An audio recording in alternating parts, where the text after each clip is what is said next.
حدیث میں ہے، ارشاد فرمایا مدنی کریم صلی اللہ علیہ وسلم نے کہ تم دنیاوی حسن و جمال، زیب و زینت، فیشن، ان تمام چیزوں کے پیچھے پھرتے ہو۔ سبحان اللہ سبحان اللہ۔ قرآن کریم میں ہے، فرمایا میں نے تمہارے لیے ایسی عورتیں جنت میں تیار کر رکھی ہیں، لم یطمثہن انس قبلہم ولا جان۔ فرمایا مجھے اپنی کبریائی کی قسم، آج تک اور تم سے پہلے کسی آدمی نے، کسی جن نے ان کو چھوہا تک نہیں۔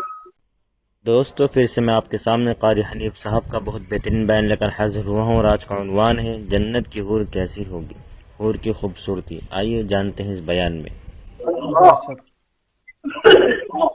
ہاتھ تک نہیں لگایا، اور ارشاد ہے محمد عربی صلی اللہ علیہ وسلم کا، فرمایا کہ میں نے جو تمہارے لیے جنت میں حوریں عورتیں تیار کی ہیں، ان کی تخلیق بڑی عجیب ہے۔ یوں فرمایا اگر ایک حور دنیا میں تھوک دے ساری کائنات بے ہوش ہو جائے، اگر جنت کی حور مسکرا دے سورج کی روشنی ماند پڑ جائے، سبحان اللہ سبحان اللہ، چاند کی روشنی گھٹ جائے۔ ارشاد ہے حضور کریم صلی اللہ علیہ وسلم کا کہ ان کے جوتے کی تسمہ جو ہے وہ بھی تسبیح بیان کرتا ہے۔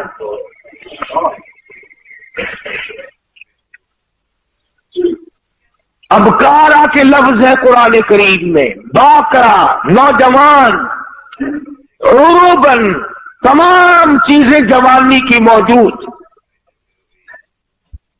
اور پھر کتنے مزے کی بات ہے کہ نہ ان کے کپڑے کا فکر، نہ وہ بیمار پڑے، نہ ڈاکٹر کو لانا، نہ فیس بھرنی، نہ دوا لانی، نہ کھانے کا فکر، نہ ناشتے کا فکر، نہ کپڑے کا فکر، نہ تیل کنگھی سرما سیاہی، کچھ بھی فکر نہیں۔ تو خداوند کریم نے فرمایا کہ دنیا کے مقابلے میں میں نے آخرت میں تمہارے لیے بڑا کچھ تیار کر رکھا ہے، تم اس کی زیب و زینت میں نہ الجھو۔ مگر چونکہ بندہ ہے، بڑا گندا ہے، اور مستقبل سے نا آشنا ہے، نا عاقبت اندیش ہے، یہ انجام کو سوچتا نہیں، سامنے والی چیز میں پڑتا ہے۔ جو چیز اسے دکھائی دے رہی ہو یہ اس میں پڑتا ہے۔ اور اگر اتفاق ہے، دکھتا تو قرآن کریم بھی ہے، اللہ کا کلام بھی سامنے ہے، مصطفیٰ کریم صلی اللہ علیہ وسلم کے ارشادات بھی سامنے ہے، دین اسلام سارا سامنے ہے، مگر اس کی طرف نہیں جاتا بندہ۔ اس لیے قرآن کریم نے للکار کر آواز دی، وما هذه الحیات الدنیا الا لہو ولعب۔ اور لوگوں، دنیا کی حقیقت کچھ نہیں، دنیا عارضی جگہ ہے، فانی جگہ ہے، ناپائیدار جگہ ہے، بالکل ناپائیدار ہے، نہ باقی رہنے والی ہے۔ تم سے پہلے ہزاروں آئے، ہزاروں گئے، کسی کے ساتھ وفا کرنے والی نہیں۔ بے شک سبحان اللہ۔ وَإِنَّ الدَّارَ الْآخِرَةَ لَهِيَ الْحَيَوَانُ لَوْ كَانُوا يَعْلَمُونَ۔ آخرت باقی رہنے والا آخری کر ہے، اگر تم جان لو تو اس کی جستجو میں رہو، اس کی آرزو میں رہو، اس کی تلاش میں اپنی زندگی کا معقول حصہ خرچ کرو۔ یہی وہ راز تھا جو حضور کریم صلی اللہ علیہ وسلم نے صحابہ کرام کو سمجھا دیا تھا، اور انہوں نے سمجھ کر اس پہ ساری زندگی بسر کی۔ اعمال کی دنیا میں وہ لوگ سرخرو ہو کر آئیں گے۔ ہمارے یہاں تو صرف زبانی جمع خرچی اور کچھ بھی نہیں۔ چنانچہ قرآن کریم نے دوسرے مقام پہ نقشہ کھینچ کر کے بتلایا، وَاضْرِبْ لَهُمْ مَثَلَ الْحَيَاةِ الدُّنْيَا كماء أنزلنا بے شک سبحان اللہ سبحان اللہ من السماء فاختلط به نبات الأرض فأصبح هشيما تذروه الرياح. قرآن کریم نے ایک مثال دی دنیا کی کہ لہلہاتی کھیتی ہو، سبزہ زار کھیتی ہو، مگر اسے کاٹ کے پھینک دو، وہ ہوا میں دھوپ میں سوکھ جائے گی، ہوا کا جھونکا آئے گا اس کو اڑا کے لے جائے گا. ماشاء اللہ یعنی دنیا کی عارضی پر اتنا عارضی پنا ہے کہ اب اس کو کوئی ثبات دینے والا ہے ہی نہیں. اللہ اللہ کرنے والے لوگ، بزرگان دین رحمہم اللہ علیہ مجمعین، جنہوں نے اپنی ساری زندگی اللہ اللہ میں گزار دی، انہوں نے ان تمام چیزوں کو سمجھا ہے. بے شک سنا کہ وہ مکان، وہ دکان، وہ لمبے چوڑی بلڈنگوں کے پیچھے کبھی نہیں پڑتے، بلکہ ان کا تو کہنا یہ ہے، اللہ والے کہتے ہیں کہ ہر دن کو اپنے لیے آخری دن سمجھو. جب دن نکلے تو یہ خیال کرو کہ میرا یہ آخری دن ہے، کل کس کو آئے گی. اور فرمایا ہر رات کو آخری رات سمجھو. اور اگر دل اس پر جمتا نہیں، یقین نہیں کرتا، تو جو اماں فوت ہو گئی اسے یاد کر وہ کہاں گئی، جو ابا رخصت ہو گیا اسے یاد کر وہ کہاں گیا، گھر والی دنیا سے رخصت ہو گئی اسے یاد کر ساری زندگی کی رفیق حیات کس طرح پلہ جھاڑ کے چلی گئی. بے شک سبحان اللہ اگر وہ سب جا سکتے ہیں تو میرا تیرا یہ ٹھکانہ کیسے بن جائے گا. صبح نہیں شام، شام نہیں صبح، آج نہیں تو کل. یہ کام تو بھائی جان بننا ہی بننا ہے. قرآن کریم نے اسی لیے بار بار فرمایا آپس میں دوڑ لگی ہے مکانوں کی، آپس میں دوڑ لگی ہے دولت اکٹھا کرنے کی، دوڑ لگی ہوئی ہے مکان بڑے سے بڑے بنانے کی، بڑی سے بڑے گھر میں شادی کرنے کی. اور یہ دوڑ آج تک نہیں لوگوں نے لگائی کہ میں کروڑوں سال قبر کی زندگی جو بسر کروں گا اس کا میرے پاس کیا انتظام ہے. سبحان اللہ سبحان اللہ تانبے والی زمین ہو، سورج آسمان سے نکل کر سر پہ آ کے کھڑا ہو جائے، اس وقت کے بچاؤ کی کیا صورت ہے.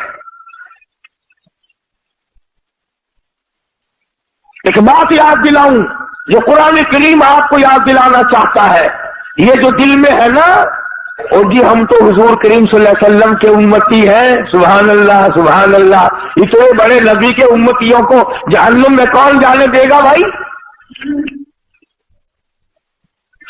میں تجھے بتلاؤں، غلام ہے مدنی کریم صلی اللہ تعالی علیہ وسلم کا، بے شک سامان بھی حضور کا، غلام بھی حضور کا، چاچی بھی حضور کی.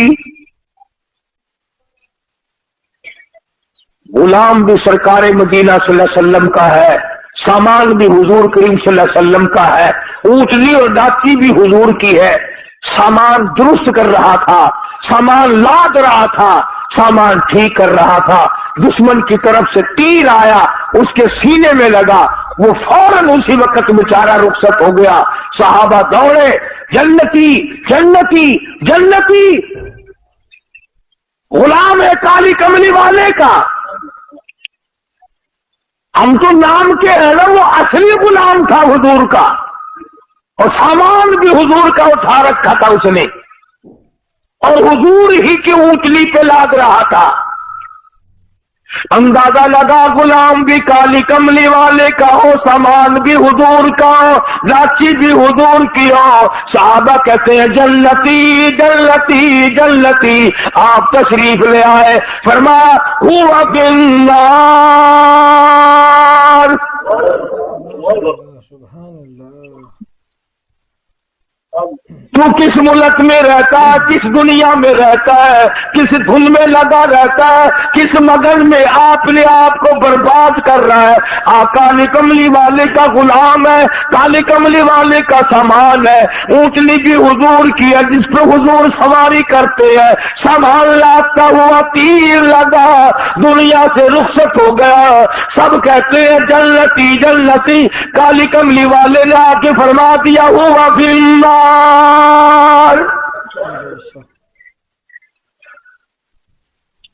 جہنم میں گیا۔ سارے صحابہ حیران ہو گئے، کمال ہے، غلام بھی سرکار مدینہ صلی اللہ علیہ وسلم کا ہو، سامان بھی حضور کا ہو، سواری بھی حضور کی ہو، تیر بھی کافر نے مارا ہو، پھر بھی جہنمی۔ آپ مدنی کریم صلی اللہ تعالی علیہ وسلم کے ارشاد کا ترجمہ سن اور ذرا اپنے گریبان میں جھانکے اپنے آپ سے پوچھی میرا تیرا کیا حال ہے؟ حضور کریم صلی اللہ علیہ وسلم نے فرمایا اس نے مال غنیمت میں سے جو ابھی تقسیم نہیں ہوا ہوگا اس نے ایک چادر اٹھا لی ہوگی، میں دیکھ رہا ہوں اس وقت آگ کی بن کر سارے بدن پہ لپٹ گئی۔ ماشاء اللہ سبحان اللہ یہ بات نہیں کہ آج ہی اس نے یہ کام کیا ہے، نہ جانے کس جنگ کے موقع پہ کیا ہوگا۔ یوں ہی ضرورت ہوگی غنیمت کا مال جو کافر چھوڑ کے جہاد میں جنگ میں بھاگا کرتے تھے اسے اکٹھا کر کے حضور کریم صلی اللہ علیہ وسلم کے سامنے لایا جاتا تھا اور پھر وہ حصے کے مطابق تقسیم ہوا کرتا تھا۔ چنانچہ تقسیم سے پہلے اس نے ایک چادر اٹھا لی ہوگی، ممکن ہے یہ سمجھ کر اٹھائی ہو کہ مجھے ضرورت ہے چادر کی، کہ چادر پڑی ہے اٹھا کے اوپر کر لی، کوئی بات نہیں۔ جب آپ نے یہ فرمایا تو حضرت سعد رضی اللہ تعالیٰ عنہ ایک صحابی ہے، یہ جوتے میں لگنے والا تسمہ لے کر آیا اور عرض کرنے لگا میرے آقا میں نے اٹھا کر اپنی جوتی میں ڈال لیا تھا، یہ میں واپس کرنے آیا ہوں۔ فرمایا قیامت میں واپس کرنا، اس وقت میں ہرگز نہیں لوں گا۔ ماشاء اللہ سبحان اللہ یہ جو ہم رات دن دغا بازی، فریب بازی، جھوٹ بولنا، بدماشی کرنا اور اپنے آپ کو نئے لاڈ بنانے کی جو فکر لگی ہوئی ہے اس کا ذرا انجام تو دیکھنا، بنے گا کیا؟ بے شک پہرے داری مقدر میں آ جاتی ہے، آگے کچھ نہیں ہوتا۔ اور وہ کتنی ملعون شے ہوگی جس کے بارے میں خود ارشاد ہے مدنی کریم صلی اللہ علیہ وسلم کا، فرمایا الدنیا جیفۃ طالبھا کلاب، فرمایا دنیا مردود ہے، دنیا کے طلب کرنے والا کتے کی طرح ہے۔